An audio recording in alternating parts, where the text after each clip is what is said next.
23년 10월 3일부터 11월 3일까지 경제신문을 읽어줘.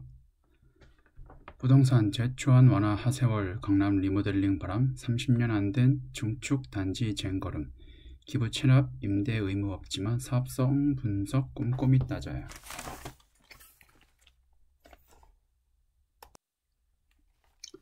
지금 리모델링을 시작하지 않으면 다른 단지보다 사업이 늦어집니다. 최근 서울 강남구 청담동의 A 리모델링 추진위원회는 조합원들에게 이 같은 내용의 공문을 보냈다.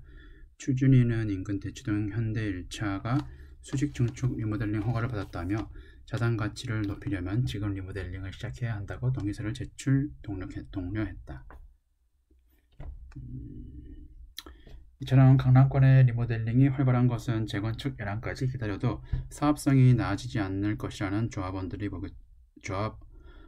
보기 때문이다. 우선 리모델링은 준공 후 최소 30년 지나야 하는 재건축과 달리 15년만 지나도 사업을 추진할 수 있다. 재건축은 조합 설립부터 준공까지 대개 10년 이상 걸리지만 리모델링은 6년 안팎이다. 특히 용적률 300%가 넘는 소규모 단지들은 재건축을 통해 늘어나는 가구수가 제한적이다. 일반 물량이 적기 때문에 조합원 분담금도 늘어날 수밖에 없다. 다만 준공 연한이 20년도 안 돼 골조가 여전히 튼튼한 단지들은 안전진단에서 승인나지 않는 경우도 종종 있다. 특히 주민 동의서를 받는 과정에서 세대 간 갈등이 빚어지기도 한다.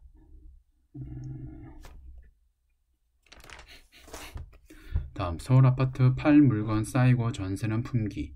매물 8만 건 3년 만에 최대. 시장 가격 상승 기대 꺾이고 가격 차이로 매매 포기하며 실거래 건수 급감 추세. 주택 대기 수요 전세 전환. 직장인 조모 씨는 지난달 보유하던 서울 외곽 20평짜리 소형 아파트를 매물로 내놨다. 부동산 상승기였던 재작년에 7억 원대였던 아파트 가격이 작년에 6억 원, 올해 5억 원대로 뚝 내려갔다. 그나마 지난해 9월 6억 원 상승 거래된 사례가 있어 비슷한 가격에 매물을 올렸다. 하지만 아직도 별다른 매수 문의가 없다. 조 씨는 출산 계획이 있어 평수를 넓혀 이사를 가야 하는데 기존 집이 팔리지 않아 고민이라고 말했다.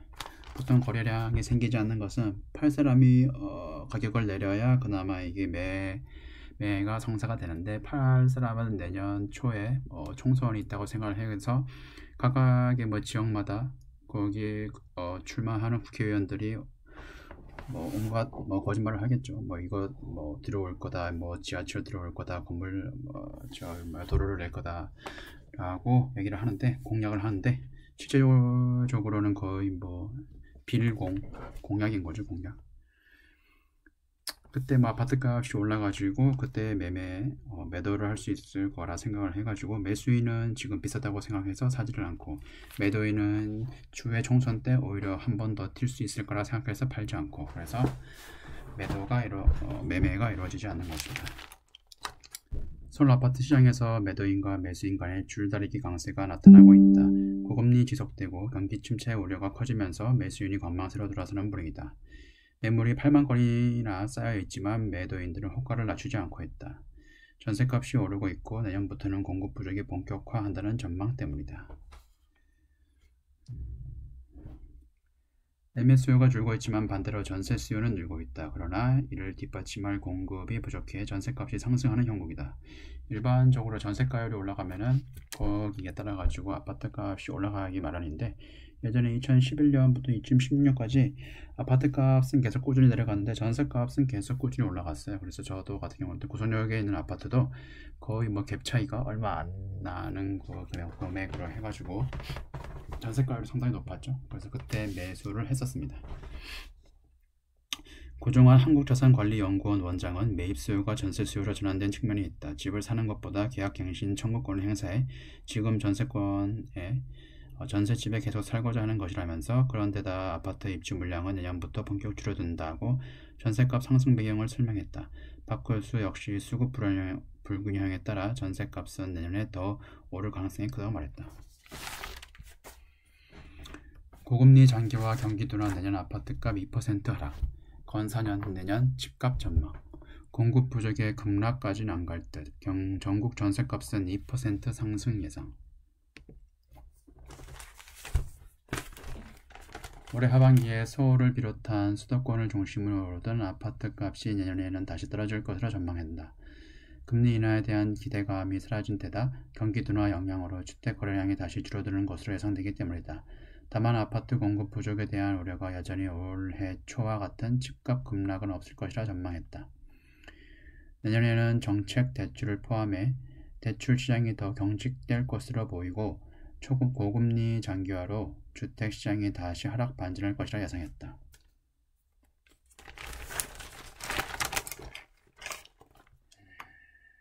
특례보금자리론 때문에 아파트 값이 약간 급락하진 않았고 오히려 또 상승을 했었죠. 그리고 신혼주택인가 그것도 최근에 다시 고려를 한다고 해가지고 아파트 값이 떨어지는 거에 밑에 받치고 있는 것 같은데 약간 대세는 거스를 수 없지 않을까, 오히려 시장을 왜곡하는 것이지 않을까 생각되고 있습니다. 내년에도 건설업계의 금융 리스크가 여전할 것이라 전망됐다. 올해 사업장별로 금융권의 신용 보강이나 초기 분양 실적 등을 건설사의 요구에 부담이 큰데 내년에도 지속될 것으로 봤다. 건사년 연구원은 금리 인하 시기가 불확실해 내년에도 건설 기업이 자금 조달 어려움은 지속될 것이라고 말했다. 경제금융 주식 힙이 엇갈린 신흥국 증시, 베트남 휘청, 인도 선방, 베트남 대외 변수 민감의 불안, 인도는 디지털 지원 정책 기대.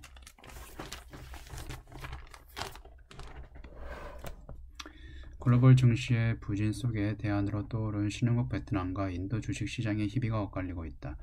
올해 하반기 들어 베트남 증시가 글로벌 고금리 영향에 직격탄을 맞으면서 하락세를 면치 못하는 반면 인도 증시는 약보합을 선방하는 모습이다.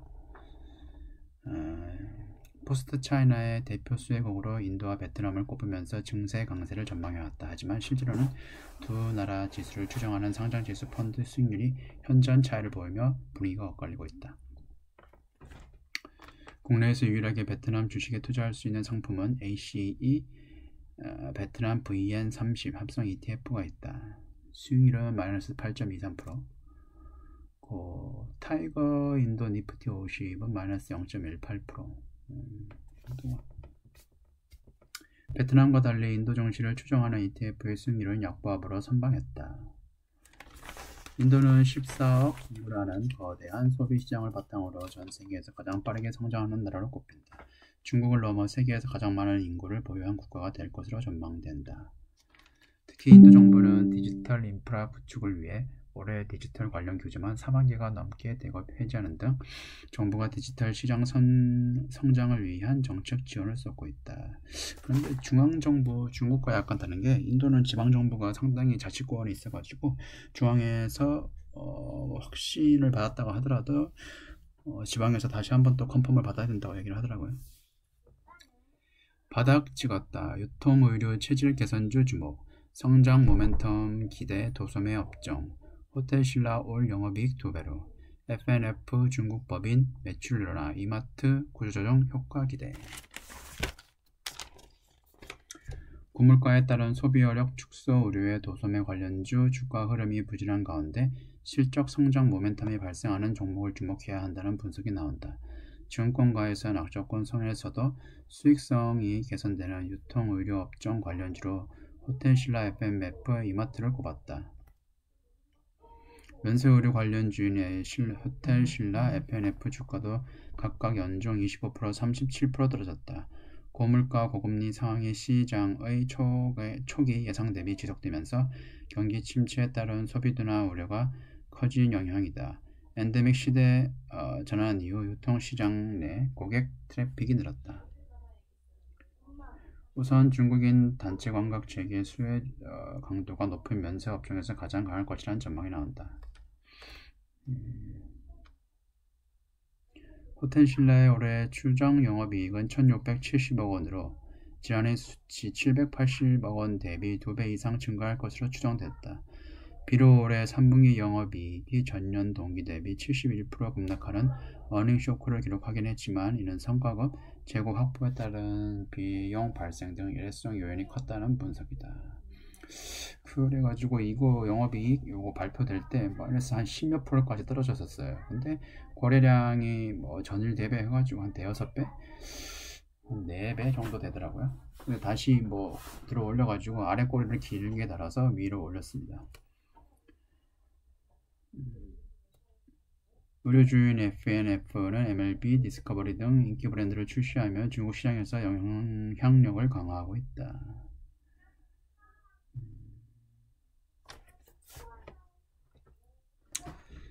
종합면 글로벌 수요 둔화 먹구름 전기차 업종 굿브레이크 GM 포드 등 전기차 투자 축소 일본 파나소닉 배터리 감산 인정 이따 낙지의 전기차 전반 투매 테슬라는 주가 $200 깨지고 차량용 반도체 대장주 22%뚝 국내 2차전지 관련주들도 급락.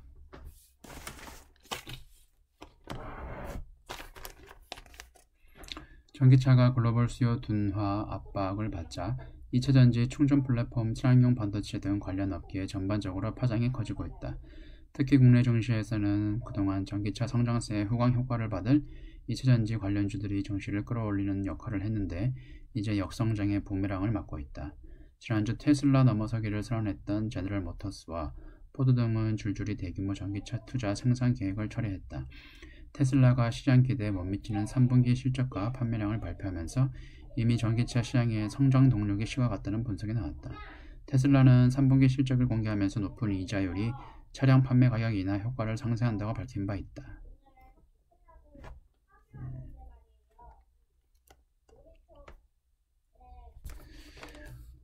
파나소닉 최고 채무 책임자는 전기차 수요 둔화를 이유로 올해 9월까지 일본 내 배터리 생산을 줄였다고 밝힌 데 따른 것이다. 미국 인플레이션 감축법 보조금을 제외하면 지난 9월까지 전기차 배터리 사업은 손실을 봤다고 전했다.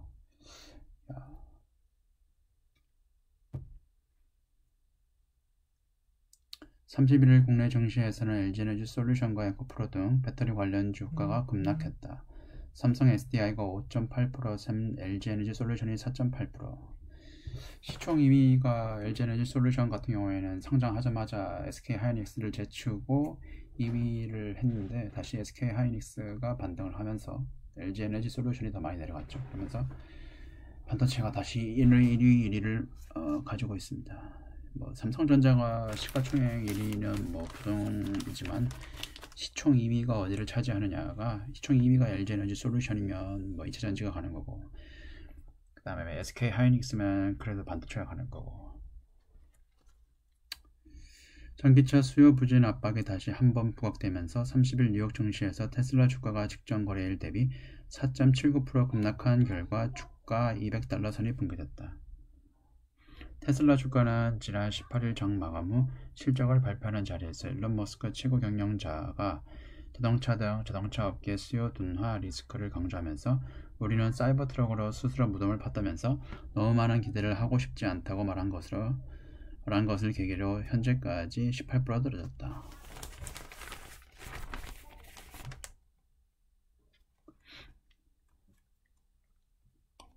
전기차 관련주가 하방 압력을 받는 가운데 일가에서는 배터리 원료인 리튬 관련주에 투자 주의를 내렸다. 북미 지역 최대 리튬 생산 기업인 엘버마을은 리튬 공급 과잉과 수요 둔화 우려가 동시에 부각된 결과 최근 한 달간 주가가 22% 하락했다. 중국 수요가 연내에 빠르게 회복되지 않는 한 리튬 가공 기업들의 재고가 15에서 20% 과잉 상태가 될 것이라고 내다봤다. GM포도 전기차 수요가 투자가 적어지고 하니까 국내에 에코프로 비행 같은 경우도 거의 뭐 고가 대비해가지고 한 50% 떨어지고 LNF도 그렇고 상당히 2차전지가 내려가서 코스닥도 많이 내려갔습니다.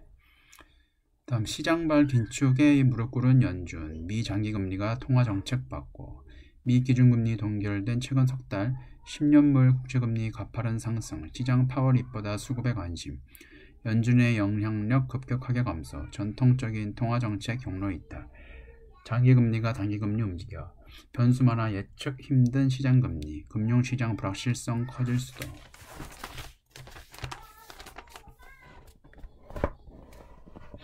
일 새벽 미국 연방준비제도가 기준금리를 동결한 날 미국 10년물 국채금리는 0.2%포인트나 급락했다. 결과만 보면 연준의 금리 동결이 시장금리 하락을 이끈 것으로 보인다. 연준이 단기금리를 정하고 단기금리가 장기금리를 이끄는 것이 전통적인 통화정책 경로다. 하지만 이날 상황은 반대로 진행됐다. 연준의 기준금리 결정이 발표되기 전부터 미국 국채금리가 급락했다. 미국 재무부가 장기국채 발행 물량을 줄이겠다고 발표한 것이 금리 하락의 도화선이 됐다. 국채 발행 물량을 줄이면서 시장의 국채 공급이 줄어들고 이는 국채 가격 상승으로 이어진다. 역설적이지만 시장은 이날 연준 통화정책에는 관심이 없었다. 99% 참여자가 동결을 예상했다. 반면 시장은 국채 수요와 공급에 훨씬 민감하게 반응했다. 파월보다는 옐런에 다 입을 봤다고 얘기를 합니다. 중앙은행에 맞서지 말라는 경언이 무색할 만큼 연준의 영향력이 시장에서 쇠된 순간이었다. 이런 모습은 향후 금융시장 움직임과 관련해 몇 가지 시사점을 던져준다. 먼저 연준이 기준금리를 선제적으로 올리기 어려워졌다. 통화정책 경로가 바뀌었기 때문이다. 연준은 기준금리를 7월 말부터 현재까지 석 달간 연 5.25에서 5.5%로 유지하고 있다. 하지만 같은 기간 미국 국채금리는 연 3에서 3.9에서 5%를 넘는 수준까지 급등했다. 2일 연 4.7%대까지 하락했지만 여전히 7월보다 0.76%포인트나 높다. 시장이 연준 금리 정책과 무관하게 움직인다는 것을 보여주는 단면이다. 연준은 장기금리가 급등하는 상황에서 기준금리를 올려 금리 상승을 부추길 수 없고 기준금리를 내려 시장 흐름에 역행할 수도 없는 딜레마에 부딪혔다. 이 점이 연준이 금리를 동결한 가장 큰 이유다. 제롬 파월 연준 의장은 이날 장기채 금리 상승에 주의를 기울이고 있다며 지난 여름 이후 금융 여건을 긴축하는 데 기여해 왔다고 말했다. 연준이 움직이지 않아도 시장금리가 올라 긴축 효과를 거두는 데 굳이 나설 필요가 없다는 얘기다. 그렇다고 앞으로도 연준이 손 놓고 있을 수는 없다. 연준은 장기금리 움직임을 살펴보고 단기금리를 조절하는 방식으로 대응할 것으로 보인다. 통화정책 경로가 장기금리 움직임이 단기금리에 영향을 미치는 방식으로 역정된 것이다. 장기금리가 여전히 높은 수준에서는 연준의 선제적 긴축 정책이 사실상 종결됐다고 보는 이유다. 경기보다 예측하기 어려운 변수는 자금 시장의 수요와 공급이다. 미국 재무부에 따르면 중국, 일본, 영국 등 주요국의 미국 국채 보유량은 23년 8월 기준 우크라이나와 이스라엘 전쟁 지원용 국채 발행까지 더해지면 국채 공급은 더 늘어난다. 미국 금리는 미국만의 일이 아니다. 미국 국채에 연동된 주식은 물론 금, 비트코인, 원자재 등 수많은 자산 가격이 출렁이고 각국 금리도 큰 영향을 받는다. 한국도 올해 기준금리를 계속 동결했지만 10년물 국채금리는 최근 6개월간 0.9%포인트가량 올랐다. 미국 시장금리 움직임이 세계 각국 통화정책을 무력화하고 있다는 것이다. 네, 지금까지 시간 주셔서 고맙습니다.